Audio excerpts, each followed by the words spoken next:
যারা যুদ্ধে নেমেছেন সবাই মৃত্যুর ঝুঁকি নিয়ে নেমেছেন, কিন্তু সাঈদ বুক পেতে দিয়েছিলেন বুলেটের সামনে, একদম ফাঁকা জায়গায় দাঁড়িয়ে। বীরত্বের ব্যাপার, কিন্তু সাঈদের মতো আরেকটা বীর ভবিষ্যৎ বাংলাদেশে তৈরি হোক আমরা চাই না।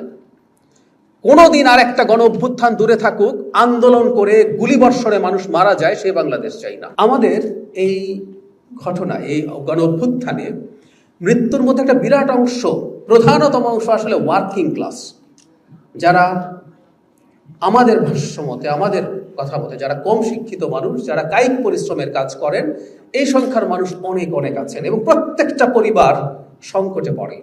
তাহলে কত মূল্যের বিনিময়ে আসলে আমাদের এই গণ অভ্যুত্থানে আমরা সফল হয়েছি, আমরা আসলে একটা সংখ্যা হয়ে যায়। একটা সময় না আমরা বলে ফেলি, ধরুন মুক্তিযুদ্ধের কথা বলি 30 লাখ মানুষ মারা গেছে। আমরা কি রিয়ালি কোনোদিন চিন্তা করে দেখেছি 30 লাখ সংখ্যাটা আসলে কত বড়? আমরা খেয়াল করে দেখিনি, হিসেব করে দেখিনি মৃত্যুর সংখ্যাটা কত বড়। আমরা বলে ফেলি যে এতজন রেপ হয়েছে, এতজন আহত হয়েছে, এই সংখ্যাটা আসলে আমরা খেয়াল করি না।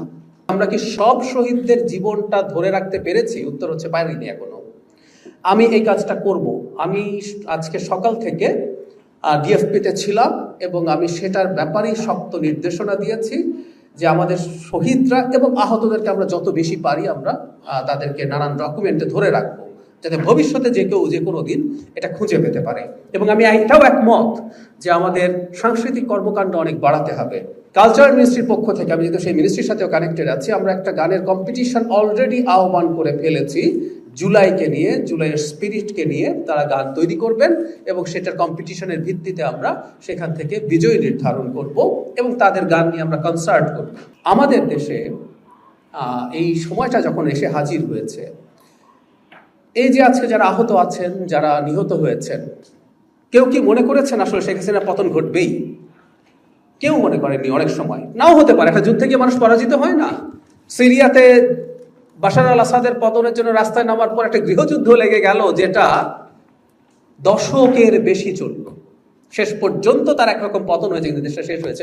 অনেক সময় তো হয় না, অনেক সময় যে সবাই বিজয়ী হবে, নট নেসেসারিলি। আমরা হয়েছে, আমি যে কথাটা বলতে চেয়েছি, যারা রাস্তায় নেমেছেন, যারা বুলেটের সামনে বুক পেতেছেন, তারা কিছু পাবেন এই আশায় সেটা করেন নাই। এটা হলো সবচেয়ে জরুরি কথা। শেখ হাসিনা থেকে যেতে পারতেন।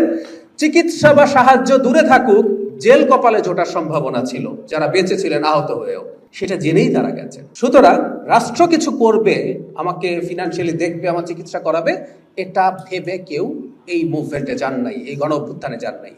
কিন্তু এতে রাষ্ট্রের দায়িত্ব শেষ হয় না, আমি সেই কথাটা বলতে চেয়েছি। তারা কেউ কিছু চান না, কিন্তু আমি বিশ্বাস করি রাষ্ট্র এবং সরকারের সুনির্দিষ্ট দায়িত্ব আছে এই মানুষগুলোর পাশে থাকা, এই মানুষের পরিবারের পাশে থাকা, যাদের জন্য আমরা আজকে এই জায়গায় আসতে পেরেছি, সেইটার জন্য দেখা উচিত হবে।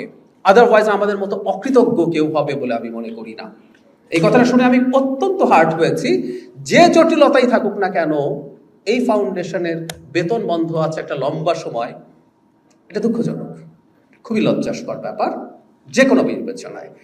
প্রস্তাবক যেভাবে বলছিলেন 5 মাস বেতন পেয়ে মাইক কাজ করছে না, মাইক্রোফোন কাজ করছে না, কিন্তু 5 মাস বেতন না পেয়ে আমাদের এই মানুষগুলো কাজ করে যাচ্ছেন। দে আর দ্যাট স্পিরিটেড। এই কারণে আমি তাদেরকে কৃতজ্ঞতা জানাই, কিন্তু নিশ্চিতভাবে এটা শুধু কৃতজ্ঞতার মধ্যে থাকবে না। আমরা এটার সমস্যাটা যেন খুব দ্রুত সমাধান করা যায়, আমি নিজে ব্যক্তিগতভাবে সেই চেষ্টা করব নিশ্চয়ই। আরেকটু বলে শেষ করি, সেটা হচ্ছে আমাদের মুক্তিযুদ্ধের সময় একটা গান ছিল, আমার খুব পছন্দের গান। আমরা ছোটবেলায় বড় হয়েছে ওই গানটা শুনতে শুনতে, কারণ আমাদের শুধু বিটিভি ছিল। বিটিভির 8টার খবরের সময় 2টা গান বাজতো, একটা হচ্ছে সবকটা জানালা খুলে দাও না, আরেকটা হচ্ছে এক সাগর রক্তের বিনিময়ে বাংলার স্বাধীনতা আনলে যারা, আমরা তোমাদের ভুলবো না। মানে যে আমরা তোমাদের ভুলবো না, এটা যারা মারা গেছেন তাদের জন্য বলছি, এটা যারা আহত হয়েছেন তাদের কথাও বলছি। আমরা আসলে আপনাদের ভুলবো না, আমরা ভুলতে পারি না। এই জাতি এরকম অকৃতজ্ঞ না। এবং এই সরকার, যে দলটা এই দায়িত্বে এসছে, সরকার গঠন করেছে, সেই সরকার এই জুলাইয়ে অত্যন্ত অ্যাক্টিভলি জড়িত ছিলেন। এই দলটা জুলাইকে ধারণ করে, এই দল মুক্তিযুদ্ধকে ধারণ করে। আমরা অনেকে অনেক রকমভাবে অনেক কিছু চেয়েছি। একটা উদার গণতান্ত্রিক বাংলাদেশ, যেখানে নিয়মিত নির্বাচনের মাধ্যমে সরকার দায়িত্বে আসবে, নির্বাচনের মাধ্যমে আবার চাইলে জনগণ সেই সরকারকে বিদায় করে দিতে পারবে, এবং জনগণ যখন জনগণের ভোটে যখন সরকার আসবে, তখন তাকে জনগণের কথা শুনতেও হবে। এটাই নিয়ম, এভাবেই ডেমোক্রেসি কাজ করে। সো আমরা আশা করি ভবিষ্যৎ বাংলাদেশে 24-এর মতো ঘটনা আর কখনো না ঘটুক। এটাই আমাদের জাতীয় জীবনের শেষ গণ অভ্যুত্থান হয়ে থাকুক।